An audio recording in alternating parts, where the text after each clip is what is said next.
বিসমিল্লাহির রহমানির রহিম। একটা কথার সমীচীন জবাব দেওয়ার জন্য আমার এই আংশিক ভিডিওটা। বারবার বলা হচ্ছে যে আইএ পাস একজন মানুষ দিয়ে কিভাবে প্রধানমন্ত্রী হয়ে যাবে। BA pass, IA pass, MA pass, হ্যাঁ পাসেরও দরকার রয়েছে, প্রাতিষ্ঠানিক কোয়ালিফাইয়ের প্রয়োজন রয়েছে। বর্তমান সময়ে বাংলাদেশের অনেক ছেলেপেলে রয়েছে, মেয়ে রয়েছে, তারা অক্সফোর্ড ভার্সিটি, লিলিয়ান ভার্সিটি, পৃথিবীর বিখ্যাত বিখ্যাত ভার্সিটিতে লেখাপড়া করে। তারা যে কেউ একজন কাজী নজরুল ইসলামের মতো একটা কবিতা লিখে দিতে পারবো? কাজী নজরুল ইসলামের মতো একটা কবিতা লিখতে পারবো যে কবিতার মধ্যে রস হস সব কিছু আছে, জুস, চেতনা, বিদ্রোহ? পারবো? এরকম একটা ছন্দ মিলিয়ে লিখতে পারবে না।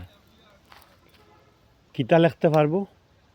লিখতে পারবো যত ধর্মদ্রোহী নোংরামি ওগুলা। তাহলে কাজী নজরুল ইসলাম কিতা অক্সফোর্ড ভার্সিটিত গেছলানি? অক্সফোর্ড ভার্সিটিত গেছুন না, তাই ম্যাট্রিক দিছইন, আইএ বিএ দিছইন হয়তো, অক্সফোর্ড ভার্সিটিত তো তিনি গেছুন না। তাহলে তিনি এইভাবে লিখলেন। আরে ভাই, আধ্যাত্মিক জ্ঞান এবং অন্তর্জ্ঞানের কোনো মাপকাঠি নেই, ইলিমের কোনো মাপকাঠি নেই। সোজা হিসাব ইলিম 12 বছর বাচ্চার অনেক উঁচু হয়ে যেতে পারে, তার সাথে আপনি বিএ পাস, ল পাস হয়ে কিছু করতে পারতে না। হ্যাঁ, প্রাতিষ্ঠানিক শিক্ষার দরকার আছে, আমি জানি, এটা মানতে হবে, কিন্তু ইলিমর অন্তর্জ্ঞানের কোনো মাপকাঠি নেই। তাই তারেকুর রহমান যে বিএ পাস, আইএ পাস,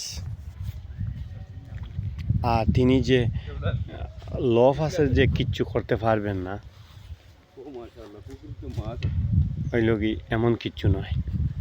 যে তিনি আরেকজন যে ল পাস হয়ে গেছেন, BA pass, MA pass, masters pass হয়ে যে তিনি আহামরি কিচ্ছু করে দিবে না, তারেকুর রহমান পারবেন না, এমন কিচ্ছু নয়। তারেকুর রহমান বর্তমান সময়ে সালতানাতে আব্দুল হামিদ, তারেকুর রহমান হচ্ছে নবাব সিরাজউদ্দৌলা, তারেকুর রহমান হচ্ছে সম্রাট শাহজাহান, তারেকুর রহমান হচ্ছে কি বলবো, পৃথিবীর যত বিখ্যাত বিখ্যাত কিংস এবং সম্রাট রয়েছেন তারা, যার প্রতি মানুষের সমর্থন রয়েছে, অগাধ সমর্থন রয়েছে, যার প্রতি সাধারণ মানুষের ভালোবাসা রয়েছে। আর ভাই, সে যদি অশিক্ষিত হয়, তারা আধ্যাত্মিকভাবে আল্লাহ এমনি শিক্ষিত বানাই দিলায়।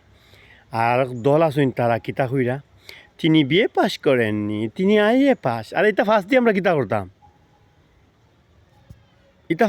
কিতা করতাম, অন্তর্জ্ঞানের কোনো মাপকাঠি নাই, ইলিমর কোনো মাপকাঠি নাই।